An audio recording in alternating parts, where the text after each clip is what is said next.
فرض نماز نہ چھوڑ. اللہ تعالیٰ نے روزے میں گنجائش رکھی ہے. بیمار ہو چھوڑ دو، مسافر ہو چھوڑ دو، بعد میں رکھ لو. اتنے بیمار ہو کہ رکھ ہی نہیں سکو گے، چلو معاف. چھوٹا سا فدیہ ہے وہ دے دو، معاف. زکوٰۃ آج فرض ہو گئی ہے، ٹھیک ہے، آج دے دو، کل دے دو، پرسوں دے دو، اگلے مہینے دے دو، اس سے اگلے مہینے دے دو، سال میں جب مرضی دے دو. حج فرض ہو گیا ہے آج، 20 سال کی عمر میں 60 سال کی عمر تک جب چاہو حج کر لو. لیکن نماز کا ٹائم ہو گیا ہے، بس نہیں چھوڑ سکتے، پڑھنی ہوگی اپنے وقت پر. تو میری گزارش ہے بھائیو، جہاں سے بھی آئے ہو، میں ہاتھ جوڑتا ہوں، نماز نہ چھوڑ. جب تک سجدے میں سر رکھتے رہو گے، اللہ کی چھاؤں آپ پہ رہے گی، اللہ کی نظروں میں آپ ہر وقت رہو گے، اور محبت کی نظریں آپ کا طواف کریں گی. فاصبر فإنک بأعیننا. اس کا میں ترجمہ کیا کرتا ہوں کہ میرے محبوب صبر کیجئے، فإنک بأعیننا، میری نظریں آپ کا طواف کر رہی ہیں. تو اس ماحول میں جو نماز پڑھے گا نا، اللہ کی محبت اس کا طواف کرے گی، اللہ کی رحمت اس کا طواف کرے گی، اس کو اپنی چھاؤں میں رکھے گا. کوئی کبھی قضا ہو جائے، انسان سفر میں ہو جاتا ہے، سستی میں ہو جاتا ہے، نہیں پڑھی گئی، سستی میں، کام میں، اس کی قضا دے. سونے سے پہلے 5 نمازوں کی قضا پوری کر کے اپنا کھاتا مکمل کر کے پھر سو، تو انشاءاللہ اللہ مہربان کریم ہے، معاف کر دے گا. اور اپنی نمازوں کو قضا پڑھتے رہو گے اس طرح، تو پھر 5 نمازوں کے اللہ تعالیٰ طاقت بھی دے دے گا، ہمت بھی دے دے گا، توفیق بھی دے دے گا. کچھ وقت اپنے قرآن کے لیے، کچھ میرے نبی کی زندگی کے لیے. فیملیز کے ساتھ ہو، ماں باپ ساتھ ہیں، ان کو عزت دو، ان کو احترام دو. اور بیوی کے ساتھ، بچے ساتھ ہیں، ان کے لیے ٹائم نکالو. اپنے بچوں کو محبت سے پروان چڑھاؤ، ڈانٹ ڈپٹ سے نہیں، ڈانٹ ڈپٹ سے نہیں، ڈانٹ ڈپٹ سے نہیں، پیار محبت سے. میرے نبی نے 7 سال گزارے حسن کے ساتھ اور 6 سال گزارے حسین کے ساتھ. 6-7 سال میں نہ کوئی نصیحت کی ہے اور نہ کوئی ڈانٹ ڈپٹ کی ہے، پیار دیا، محبت دی، توجہ دی، سارا کچھ منتقل ہو گیا اور وہ جنت کے سردار بن گئے، جنت کے نوجوان. ہم بچوں کو نصیحت کر کر کر کر ان کی تباہی پھیر دیتے، اور اتنی چھوٹی عمر میں اسکولوں میں ڈال دیتے ہیں. پتہ نہیں یہاں کیا سسٹم ہے. میں تو پاکستان کی بتا رہا ہوں. 3 سال کے بچے کا ایڈا وڈا وسطہ ہوتا ہے، اس کے سارے نیورون ہی جل جاتے ہیں، اور وہ روتا ہوا جاتا ہے، روتا ہوا آتا ہے. جو ٹائم ماں کی گود کا تھا وہ ٹائم اسکول کو دے دیا، تو وہ محبتیں ختم ہو جاتی ہیں اولاد کی ماں باپ کے ساتھ.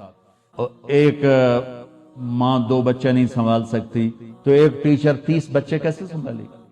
تمہارے یہاں کا تو پتہ نہیں، ہمارے پاکستان میں تنخواہیں بھی بڑی تھوڑی تھوڑی ہیں. تو تھوڑی تنخواہ، 40 بچے، 30 بچے، تو وہ برباد نہیں ہوئے تو اور کیا ہوں گے؟ ایک ٹیچر بچوں کو سبق سکھا رہی تھی، بچوں پڑھو CUP سپ. تو بچوں نے کہا مس CUP کب ہوتا ہے؟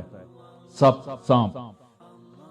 کہا نہیں بچوں کہو CUP سپ. ان کا مس CUP کب ہوتا ہے؟ کہا بچوں اتنی تھوڑی تنخواہ میں CUP سپ ہی رہے گا، کب نہیں ہو سکتا ہے.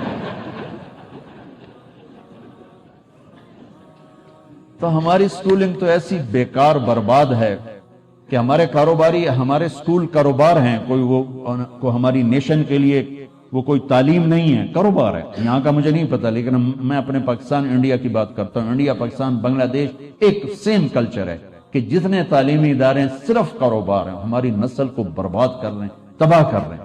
میرے نبی کہتا ہے 7 سال تک بچے کو نماز کبھی نہ کہو، 7 سال تک. 7 سال کے بعد کہنا شروع کرو. 10 سال کے بعد سستی ہو، تھوڑا سختی کرو. 15 سال میں جا کے فرض ہوتی ہے. اللہ 15 سال بچے کو فری رکھتا ہے، اور ماں باپ کو کہتا ہے پہلے 10 سال بچوں کو دے دو، ساری زندگی بچہ تمہیں دے دے. ہم بچوں کو وہ ٹائم نہیں دیتے، وہ ہمارے نہیں ہوتے. تو بھائیو، آخری گزارش یہ ہے کہ آپ 3 چلے کے تو سارے بھائی ارادے کر لو، ٹھیک ہے نا. اور میں چھوٹا تبلیغی ہوں، میں چھوٹی تشکیل کرتا ہوں. میں نے ہر جگہ بس ایک ہی تشکیل کی ہے کہ اتنا بڑا مجمع ہر مہینے 3 دن باقاعدگی سے لگا دیں. نیت کرتے ہو؟ ہر مہینے جہاں سے بھی آئے ہو، تبلیغ کا کام ہر جگہ ہو رہا ہے، ہر مہینے 3 دن لگا لیا کریں. کبھی ناغہ ہو جائے کوئی بات نہیں، ہر مہینے 3 دن، ٹھیک ہے؟ نیت کرتے ہو؟ اور آخری نیت یہ کرواتا ہوں، اگر کسی سے لڑے ہوئے ہو تو صلح کرو. مسلمان کو اچھا نہیں لگتا کسی سے بائیکاٹ ہو، کسی سے قطع تعلق ہو. بس معافی مانگ لو، معاف کر دو، معافی مانگ لو.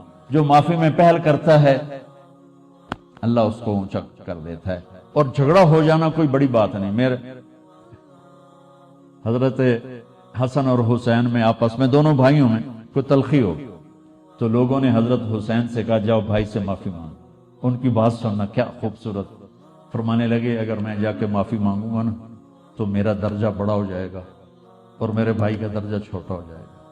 اور مجھے شرم آتی ہے کہ میں چاہتا ہوں جنت میں بھی میرا بھائی مجھ سے آگے ہو میں پیچھے ہوں. تو وہ آ کے معافی مانگے گا تو وہ بڑا ہے, اس کا درجہ بھی بڑا ہے. اگر میں چلا گیا مجھے کوئی شرم نہیں ہے, لیکن میں گیا تو میرا درجہ بھائی سے آگے ہو جائے گا. میں بھائی سے جنت میں بھی آگے نہیں ہونا چاہتا. یہ بات جب حضرت حسن کو چلی تو انہوں نے نہ جوتا پہنا نہ ٹوپی, ویسے بھاگے بھاگے اور اپنے بھائی گلے ملے. حضرت علی کے ایک دوسرے بیٹے تھے, ان کی ماں حنفیہ تھی. یہ تو حسن بن فاطمہ ہے, حسین بن فاطمہ, وہ محمد بن حنفیہ تھے. ان کا اور حضرت حسن کا جھگڑا ہو گیا.